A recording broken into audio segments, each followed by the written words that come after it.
দেশে এবং প্রবাসে যে যেখান থেকে ভিডিওটি দেখছেন স্বাগত জানিয়ে শুরু করছি ঐতিহ্যবাহী টাঙ্গাইলের পাঁচানি বাজারের জয়কালী মিষ্টান্ন ভান্ডার থেকে। যে জয়কালী মিষ্টান্ন ভান্ডারকে চিনে না সারা বিশ্বে মোটামুটি এমন কোনো বাঙালি মানুষ নেই।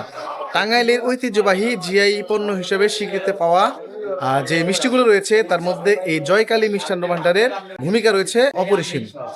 তো চলুন তাহলে এই জয়কালী মিষ্টান্ন ভান্ডারে আমরা যাব, গিয়ে দেখবো এখানে কি কি পণ্য রয়েছে এবং সেগুলো কি কি দামে বিক্রি হচ্ছে। তাহলে চলুন ভিডিওটিতে একটি লাইক দিয়ে সম্পূর্ণ ভিডিওটি দেখে ফেলি। দেখতে পাচ্ছেন আপনারা এখানে রয়েছে সাদা চমচম, যে চমচমটি হচ্ছে 400 টাকা কেজিতে বিক্রি হচ্ছে। আর হচ্ছে মালাইকারি রয়েছে, এটা হচ্ছে 500 টাকা কেজি ধরে বিক্রি হচ্ছে। এখানে যে বোড়াবাড়ি যে বড় চমচমটি রয়েছে সেটি দেখতে পাচ্ছেন রয়েছে 350 টাকা কেজি ধরে আপনারা চাইলে নিতে পারবেন। আর এখানে রয়েছে কিছু ছোট চমচম, যে চমচমগুলো 350 টাকা কেজি ধরে বিক্রি হয়। আর এই পাশে রয়েছে এটা কি মতিচুর লাড্ডু। আচ্ছা, মতিচুর লাড্ডু রয়েছে, এটি দেখতে পাচ্ছেন আপনারা, দেখতে খুবই অসাধারণ লাগছে। এটিও হচ্ছে 380 টাকা কেজি ধরে আপনারা নিতে পারবেন। সুপ্রিয় ভিউয়ার্স, দেখতে পাচ্ছেন শর্ট রুল রয়েছে একটি করে। শর্ট রুলের দাম হচ্ছে 350 টাকা, মানে এখানে লেখা রয়েছে প্রতি বাটি 350 টাকা, বড়টা 350 টাকা। আর এই ছোটটা কত? ছোটটা 70 টাকা পিস। আচ্ছা, তো এই বড় যে বাটিটা রয়েছে এটার মধ্যে কতটুকু পাবো আমরা? হাফ কেজি পাবেন। হাফ কেজি না? আপনাদের এখানে যে আরো সন্দেশের আইটেম গুলো রয়েছে বা কাটারি ভোগ রয়েছে, হ্যাঁ, এগুলা কত করে বিক্রি করছেন একটু যে জানাতেন। কাটারি ভোগ আছে 600 টাকা কেজি, সন্দেশ আছে 800 টাকা কেজি, ক্ষীরজাম আছে আপনার 500 টাকা কেজি, গুড়ের রসমালাই আছে আপনার 300 টাকা কেজি, গুড় চপ আছে 620 টাকা কেজি, তারপরে পেয়ারা সন্দেশ আছে 800 টাকা কেজি, ক্ষীরমন আছে 350 টাকা কেজি, রসমালাই আছে আপনার 450 টাকা কেজি, দই আছে আপনার 350 টাকা কেজি। এটা হালকা মিষ্টি হবে, খেতে অনেক সুস্বাদু হবে। প্লাস সেই সাথে আছে আপনার লাল দই আছে 300 টাকা কেজি। আর গোলাপ জামুন আছে আপনার হলো 450 টাকা কেজি, রাজভোগ আছে হলো আপনার 500 টাকা কেজি। আর ওই পাশে আর তো দেখলেন তো আইটেম অনেক আছে। হ্যাঁ হ্যাঁ, আচ্ছা, আপনাদের এইখানে এই মুহূর্তে মানে এট প্রেজেন্ট কোন আইটেমটা বেশি চলতেছে? এখন চলতেছে আপাতত এই যে আমরা সরুটা নতুন আইটেম, তো এটা এখন মোটামুটি ভালো চলতেছে।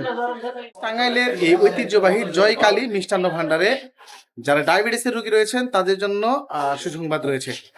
কারণ হচ্ছে এখানে যারা ডায়াবেটিসের রোগী রয়েছেন তাদের জন্য কিছু মিষ্টি পাওয়া যায়, যে মিষ্টিগুলো আপনার ডায়াবেটিস থাকলে আপনি খেতে পারবেন। তাহলে চলুন দেখি যে কোন মিষ্টিগুলো ডায়াবেটিসের রোগীরাও খেতে পারে। এই দোকানটিতে কর্মরত যিনারা রয়েছেন তাদের সাথে কথা বলবো। ভাইয়া, ডায়াবেটিসের রোগী যারা রয়েছে তাদের জন্য কোন কোন মিষ্টিগুলো রয়েছে? রসগোল্লা আছে 20 টাকা পিস। এই পাশে যে আইটেম গুলো রয়েছে এগুলো কি সব ডায়াবেটিস রোগী খেতে পারবে? এই যে রসগোল্লা যে রয়েছে এক পিস 20 টাকা করে, এটা ডায়াবেটিস রোগী খেতে পারবে? এই যে ল্যাংচা, এটাও খেতে পারবে। এই পাশে যা রয়েছে সব কি হালকা মিষ্টি? ঠিক আছে, সুপ্রিয় ভিউয়ার্স, আপনারা এই মুহূর্তে এই পাশটাতে যে আইটেমগুলো দেখতে পাচ্ছেন এগুলো প্রত্যেকটাই হালকা মিষ্টি। যারা ডায়াবেটিসের রোগী রয়েছেন, যাদের ডায়াবেটিক রয়েছে তারাও খেতে পারবেন এই মিষ্টিগুলো। টাঙ্গাইলের এই জয়কালীতে রয়েছে ঘি, যে ঘিটা টাঙ্গাইল তথা সারা বাংলাদেশে খুবই জনপ্রিয়। কেন এই জয়কালীর ঘিটা জনপ্রিয় একটু জানবো এবং দাম কেমন সেগুলো জানবো। ভাই, আপনাদের এই ঘিটা কেন এত জনপ্রিয় হলো, এটার মধ্যে বিশেষত্ব কি? আমরা এখানে সর আর প্লাস হলো ক্রিম। জি, বিশেষত হলো আপনার সরেরটা হলো অনেক ভালো খেতে, অনেক সুস্বাদু। আর এটার দাম হচ্ছে আপনার 1500 টাকা কেজি। আর যেটা ক্রিমের ঘি সেটা হলো আপনার 1300 টাকা কেজি। এটা জাস্ট ক্রিমের, সেটাও অনেক ভালো। এই মুহূর্তে আমরা চলে এসেছি এই জয়কালী মিষ্টান্ন ভান্ডারের যিনি ম্যানেজার রয়েছেন ওনার সাথে। আসসালামু আলাইকুম। ওয়ালাইকুম আসসালাম। ভাইয়ের নামটা কি যেন? আমার নাম শ্যামল ঘোষ।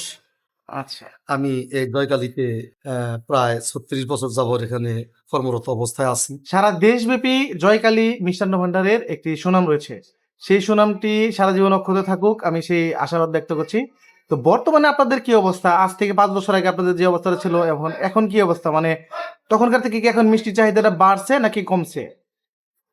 ব্যবসাটা ভালোই ছিল, কিন্তু বর্তমান দেশের এই অবস্থার কারণে আমাদের ব্যবসাটা মানে লসের দিকে আমরা আছি। কারণ মানুষের ভিতরে অশান্তি বিরাজ করতেছে দেশের এই দুর্দিনে। সবজির দ্রব্যমূল্যের দাম বেশি, সরকারি কোনো পদক্ষেপ নাই। টাঙ্গাইলে যে শিল্প, আমাদের টাঙ্গাইলের যে পোড়াবাড়ির মিষ্টি এখানে আমরা পাঁচানি বাজারে তৈরি করি, পোড়াবাড়িতে এখন কিছু নাই, দুধগুলো আমরা কালেক্ট করে এখানে আনি।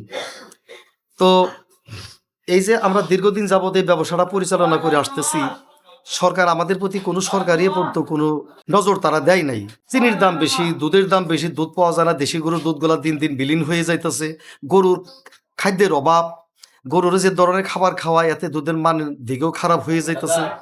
এই জন্য আগের মতো আমাদের এই জিনিসটা সুন্দরভাবে করতে পারতাছি না, দুধের কারণে বা অন্যান্য মান মেনটেন্সের কারণে। গরু যে আগের খাবারটা খেত সে খাবারটা তো গরু পায় না, গরুর আর্টিফিশিয়াল খাবার খাওয়ায়, তার যে দুধগুলা হয় ওই দুধের মানই খারাপ হয়ে গেছে, দুধের মধ্যে ফ্যাট কম, দুধের যে আগের যে সুন্দর একটা ঘ্রাণ ছিল সেটা এখন নাই, যার কারণে গুণগত মান দিক দিয়ে একটু লো কোয়ালিটির হয়ে গেছে। আচ্ছা, যাই হোক, তা আমরা সম্পূর্ণ ভালো কাজ করি, আমাদের কোনো ভেজালের কোনো কারবার নাই। এখন আমরা দেশ বিদেশ আমাদের বিশাল সুনাম ছড়িয়ে রয়েছে, এবং এই সুনামের কারণেই কিন্তু টাঙ্গাইলের জিআই পণ্য হিসাবে আমরা এই টাঙ্গাইলের চমচম কিন্তু ভৌগোলিক দিক দিয়ে আমরা কিন্তু সারা বিশ্বে আমাদের খ্যাতি ছড়িয়ে গেছে, এবং আমরা টাঙ্গাইলের চমচমের আমরা জিআই পণ্য হিসাবে আমরা স্বীকৃতি পেয়েছি। ধন্যবাদ জানিয়ে শেষ করতে চাই আজকের এই ভিডিওটি। ভালো থাকবেন। আচ্ছা, আপনি ভালো থাকেন।